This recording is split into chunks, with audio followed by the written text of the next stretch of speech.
Most people think you need an expensive software or a massive office to start an AI business in Kenya here.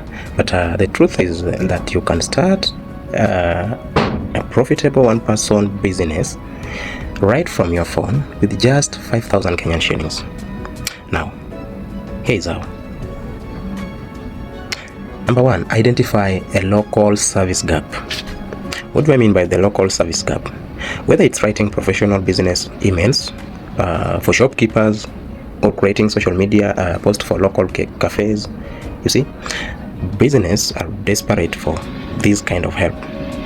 Now, number two, you can use free AI tools because you don't need to be a tech expert. You can use tools like ChatGPT, Canva, and these can handle the heavy lifting for you just for free.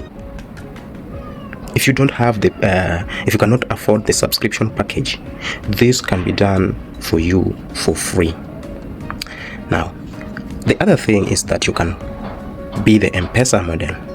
Now, once you create a value for a client or clients, because this will help you to invoice them directly via M-Pesa, and there's no complex accounting needed here. Okay, so the simple truth is you don't need to hire staff, you just need to master the skill and deliver the results. Okay, so if this video helped you, please subscribe for more breakdown that make finance simple and practical. Remember, every big income started as a small hustle someone refused to quit on.